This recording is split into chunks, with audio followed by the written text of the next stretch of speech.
Hello everyone, welcome back to our YouTube channel medical hunt. ఈ వీడియోలో నేను neat 2025 counselling కి సంబంధించిన సర్టిఫికేట్స్ ఏంటి అంటే డాక్యుమెంట్స్ ఏంటి అని చెప్పి డీటెయిల్డ్గా అయితే ఎక్స్ప్లెయిన్ చేయబోతున్నాను.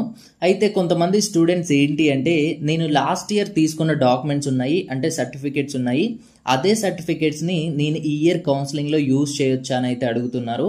అయితే ఇక్కడ ఏంటి అంటే కొన్ని డాక్యుమెంట్స్ అయితే మన దగ్గర పాత ఉన్నా సరే వాటిని యూజ్ చేయొచ్చు, బట్ కొన్ని డాక్యుమెంట్స్ మాత్రం ఖచ్చితంగా మనము ప్రతి సంవత్సరం రెన్యువల్ చేయాల్సి ఉంటుంది, లేదంటే కొత్తవి తీసుకోవాల్సి ఉంటుంది. అది కూడా ఈ యొక్క అకాడమిక్ ఇయర్కి సంబంధించి ఒక మంత్ అండ్ డేట్ అనేది ఉంటుంది. ఆ డేట్ తర్వాత మాత్రమే తీసుకోవాల్సి ఉంటుంది. అంతకు ముందువి తీసుకుంటే అవి మనకి వ్యాలిడ్ అయితే అవ్వదు. సో ఆ డాక్యుమెంట్స్ ఏంటి, మనం ఎటువంటి డాక్యుమెంట్స్ అనేది రెడీ చేసుకోవాలి అనేది ఈ వీడియోలో డీటెయిల్డ్గా చెప్తాను. సో దట్ మనకి కౌన్సిలింగ్ స్టార్ట్ అయ్యే లోపే మీరు ఈ డాక్యుమెంట్స్ అన్ని కూడాను రెడీగా ఉంచినట్లయితే కౌన్సిలింగ్ టైంలో మనము ఇబ్బంది పడాల్సిన అవసరం అయితే ఉండదు. సో ఇకపోతే మన ఛానల్ తరపు నుండి స్టార్ట్ చేసిన మెంటర్షిప్ ప్రోగ్రామ్ లో మీరు కానీ జాయిన్ అవ్వాలి అనుకుంటే కింద చూపిస్తున్న వాట్సాప్ నెంబర్ కి మెసేజ్ అయితే చేయండి. కౌన్సిలింగ్ స్టార్ట్ అయిన దగ్గర నుంచి ఎండ్ అయ్యేంత వరకు కూడాను పర్సనల్ గా గైడెన్స్ అనేది ప్రొవైడ్ చేయడం జరుగుతుంది. మీకు కౌన్సిలింగ్ టైంలో రూల్స్ అండ్ రెగ్యులేషన్స్ గురించి కావచ్చు, రిక్వైర్డ్ డాక్యుమెంట్స్ గురించి కావచ్చు, లేదు అంటే ఏమైనా డౌట్స్ ఉంటే నాతో పర్సనల్గా మాట్లాడడానికి పర్సనల్ మొబైల్ నెంబర్ అనేది ఇవ్వడం కావచ్చు, ఇవన్నీ కూడా ప్రొవైడ్ చేయడం జరుగుతుంది. దీంతో పాటుగా మీకు వచ్చిన మార్క్స్కి మంచి కాలేజ్లో సీట్ వచ్చే విధంగా కాలేజెస్ యొక్క ప్రియారిటీ ఆర్డర్ కూడా ప్రొవైడ్ చేయడం జరుగుతుంది. ఇకపోతే మనం వీడియో టాపిక్ అనేది స్టార్ట్ చేసినట్లయితే నీట్ కౌన్సిలింగ్ స్టార్ట్ అయిన తర్వాత మనం ఆన్లైన్ అప్లికేషన్ అయితే ఫిల్ చేయాల్సి ఉంటుంది. అంటే కౌన్సిలింగ్కి సంబంధించి మనం రిజిస్ట్రేషన్ చేసుకోవాల్సి ఉంటుంది. ఆ రిజిస్ట్రేషన్ చేసుకునే టైంలోనే మనం సర్టిఫికేట్స్ అనేది అప్లోడ్ చేయాల్సి ఉంటుంది అనమాట. సో అప్పుడు అప్లోడ్ చేయడం కోసం మనకి ఏ డాక్యుమెంట్స్ అయితే అవసరం ఉంటుందో వాటి గురించి ఇప్పుడు డీటెయిల్డ్గా చెప్తాను. దీంట్లో మనం కొన్ని మ్యాండేటరీగా అప్లోడ్ చేయాలి, కొన్ని ఆప్షనల్ అనమాట. సో ముందుగా మనము మ్యాండేటరీ డాక్యుమెంట్స్ గురించి అయితే మాట్లాడుకుందాం. అంటే అప్లికేషన్ చేసే ప్రతి స్టూడెంట్ కూడాను ఈ డాక్యుమెంట్స్ అనేది అప్లోడ్ చేయాలి. ఒకవేళ అప్లోడ్ చేయలేకపోతే వాళ్ళ యొక్క ఆన్లైన్ అప్లికేషన్ అనేది సక్సెస్ఫుల్ అవ్వదు. సో ఆ డాక్యుమెంట్స్ ఏంటి అని కానీ మనం చూసుకుంటే మొదటగా నీట్ యూజీకి సంబంధించి అంటే నీట్ యూజీ 2025కి సంబంధించి ర్యాంక్ కార్డ్ కానీ స్కోర్ కార్డ్ కానీ ఉంటుంది కదా, సో అది అప్లోడ్ చేయాల్సి ఉంటుంది అనమాట. ఇది మనకి వన్స్ రిజల్ట్స్ వచ్చిన తర్వాత ఎన్టీఏ వెబ్సైట్లో అవైలబుల్గా ఉంటుంది, అక్కడి నుంచి మనం డౌన్లోడ్ చేసుకోవచ్చు. రెండవ సర్టిఫికేట్ వచ్చేసి మన యొక్క ఎస్ఎస్సి లేదా 10th క్లాస్ యొక్క మార్క్స్ మెమో ఉంటుంది కదా, దాన్ని అప్లోడ్ చేయాల్సి ఉంటుంది. మూడవ సర్టిఫికేట్ వచ్చేసి ఇంటర్మీడియట్ యొక్క అంటే 11th and 12th యొక్క మార్క్స్ మెమో అనేది అప్లోడ్ చేయాల్సి ఉంటుంది. అండ్ ఫోర్త్ సర్టిఫికేట్ వచ్చేసి స్టూడెంట్ యొక్క 6th నుంచి 10th క్లాస్ వరకు స్టడీ కండక్ట్ సర్టిఫికేట్స్ ఉంటాయి కదా, లేదంటే బోనఫైడ్ సర్టిఫికేట్స్ ఉంటాయి కదా, అది అప్లోడ్ చేయాల్సి ఉంటుంది.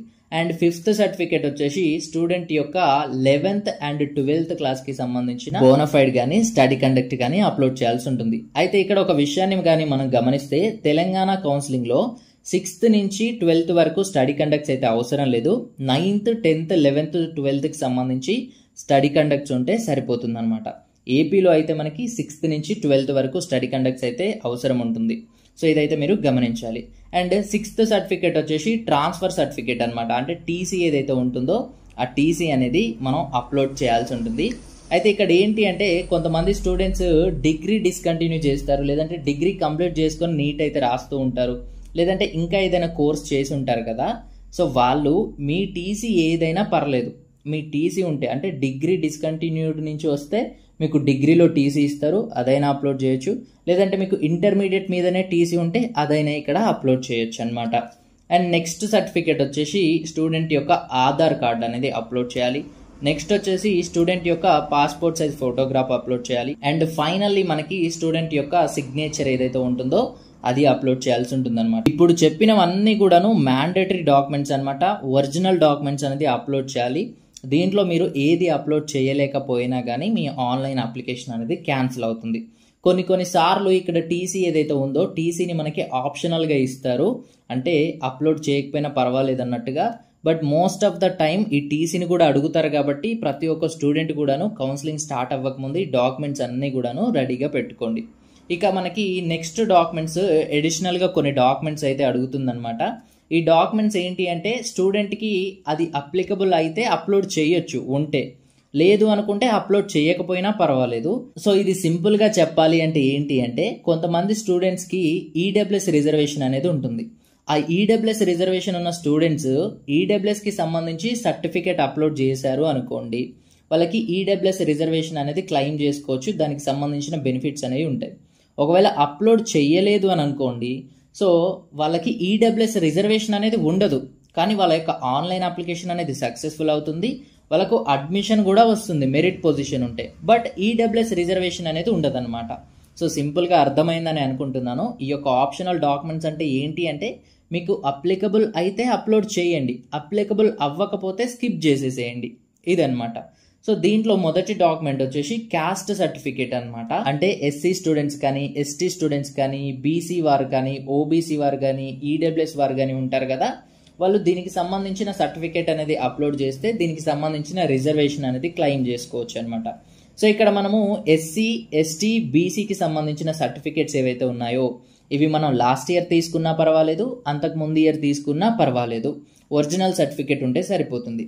బట్ ఇక్కడ ఓబీసీ అండ్ ఈడబ్ల్యూఎస్ సర్టిఫికేట్ ఏవైతే ఉన్నాయో ఇవి రెండు కూడాను April 1, 2025 తర్వాత తీసుకున్నవి అయ్యి ఉండాలి. ఇదైతే ముఖ్యంగా మీరు గమనించండి. April 1, 2025 తర్వాత మాత్రమే తీసుకున్నవి అయ్యి ఉండాలి ఈ కౌన్సిలింగ్లో అప్లోడ్ చేయడానికి. అండ్ నెక్స్ట్ వచ్చేసి ఇన్కమ్ సర్టిఫికేట్ ఏదైతే ఉంటుందో ఈ ఇన్కమ్ సర్టిఫికేట్ కూడాను April 1, 2025 తర్వాత తీసుకున్న ఇన్కమ్ సర్టిఫికేట్ అయితే మీరు అప్లోడ్ చేయాలి. అండ్ అది కూడా ఇన్కమ్ అనేది 1.5 lakh కానీ 2 lakhs కంటే బిలో ఉండే విధంగా చూడండి. అప్పుడే మీకు స్కాలర్షిప్ అనేది వస్తుంది, లేదంటే స్కాలర్షిప్ అనేది రాదనమాట. అండ్ నెక్స్ట్ సర్టిఫికేట్ వచ్చేసి ఈడబ్ల్యూఎస్ సర్టిఫికేట్. ఈడబ్ల్యూఎస్ అంటే ఎకనామికల్లీ వీకర్ సెక్షన్ స్టూడెంట్స్ ఉంటారు కదా, ఎవరికైతే దీనికి ఎలిజిబుల్ అవుతారో మీరు April 1, 2025 తర్వాత తీసుకున్న ఈడబ్ల్యూఎస్ సర్టిఫికేట్ అయితే మీకు కావాల్సి ఉంటుంది. నెక్స్ట్ వచ్చేసి పేరెంటల్ ఇన్కమ్ సర్టిఫికేట్ లేదా వైట్ రేషన్ కార్డ్ ఏదైతే ఉంటుందో ఇది కూడా మీరు అప్లోడ్ చేయాల్సి ఉంటుంది స్కాలర్షిప్ పర్పస్లో. ఇది కూడా April 1, 2025 తర్వాత తీసుకున్నది అయి ఉండాలన్నమాట. అండ్ నెక్స్ట్ సర్టిఫికేట్ వచ్చేసి మైనారిటీ సర్టిఫికేట్ అనమాట. ఎవరైతే స్టూడెంట్స్ మైనారిటీకి ఎలిజిబుల్ ఉంటారో వారు మైనారిటీ వెల్ఫేర్ ఆఫీస్ నుండి ఈ యొక్క మైనారిటీ సర్టిఫికేట్ అనేది తీసుకొని అప్లోడ్ చేయాల్సి ఉంటుంది. సో నెక్స్ట్ సర్టిఫికేట్ వచ్చేసి రెసిడెంట్ సర్టిఫికేట్ అనమాట. ఇది అందరి స్టూడెంట్స్కి అయితే అవసరం ఉండదు, దీనికి సంబంధించి కొన్ని రూల్స్ ఉంటాయి, అది నేను సపరేట్ వీడియోలో అయితే ఎక్స్ప్లెయిన్ చేస్తాను. సో ఈ వీడియోలో అంటే ఒక ఓవర్ వ్యూ అయితే ఇస్తాను. సో సింపుల్గా చెప్పాలి అంటే తెలంగాణ స్టేట్ కౌన్సిలింగ్కి సంబంధించి మాట్లాడుకుందాం. తెలంగాణ స్టేట్ కౌన్సిలింగ్లో ఏంటి అంటే ఎవరైతే students 9th, 10th, 11th, 12th తెలంగాణలోనే చదివి ఉంటారో వాళ్ళకి రెసిడెంట్ సర్టిఫికేట్ అనేది అవసరం లేదు.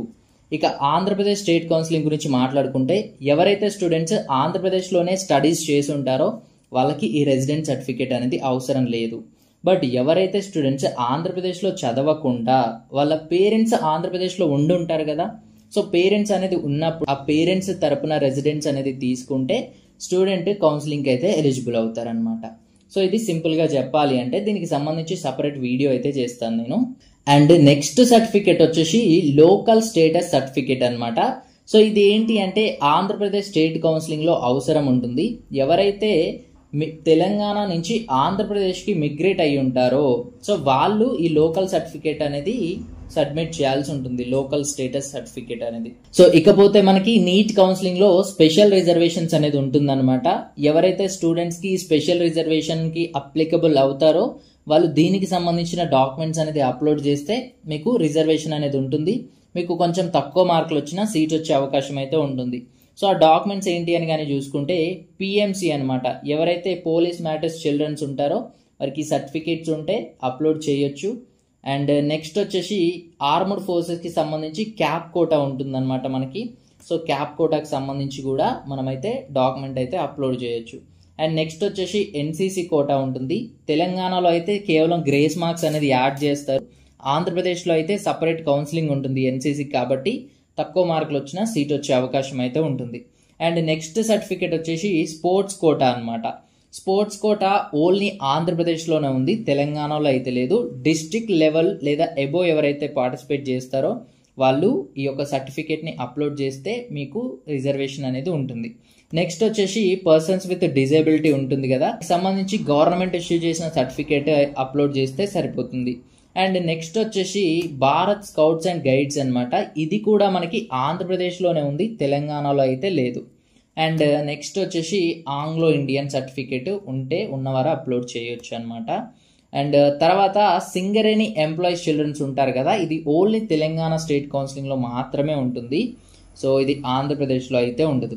ఇది ఏంటంటే సింగరేణి ఎంప్లాయీస్ చిల్డ్రన్కి సంబంధించి ఒక 7 సీట్స్ అయితే ఉంటాయి. ఆ 7 సీట్స్ స్పెషల్లీ రిజర్వ్ చేసి ఉంటాయి అనమాట. సో దీనికి సంబంధించి మీరు సర్టిఫికేట్ అనేది అప్లోడ్ చేస్తే మీకు రిజర్వేషన్ అనేది క్లెయిమ్ అవుతుంది. ఇకపోతే ఎవరైతే తెలంగాణ స్టేట్ కౌన్సిలింగ్కి సంబంధించి ఆర్మీ డెంటల్ కాలేజ్లో అడ్మిషన్ తీసుకోవాలనుకుంటారో వారు దీనికి సంబంధించిన సర్టిఫికేట్స్ కూడా అప్లోడ్ చేయాల్సి ఉంటుంది. సో ఈ పీడిఎఫ్లో నేను అన్ని కూడాను డీటెయిల్డ్గా మెన్షన్ చేయడం జరిగింది. ఏ రిజర్వేషన్ దేనికి అప్లికబుల్ అవుతుంది, వాటి యొక్క డీటెయిల్స్ ఏంటి, కావాల్సిన అడిషనల్గా మనం అటాచ్ చేయాల్సిన ఫైల్స్ ఏంటి అని చెప్పి ఈ పీడిఎఫ్ అయితే నేను మన టెలిగ్రామ్ వాట్సాప్లో ఇస్తాను. అక్కడ నుంచి మీరు డౌన్లోడ్ అయితే చేసుకోవచ్చు.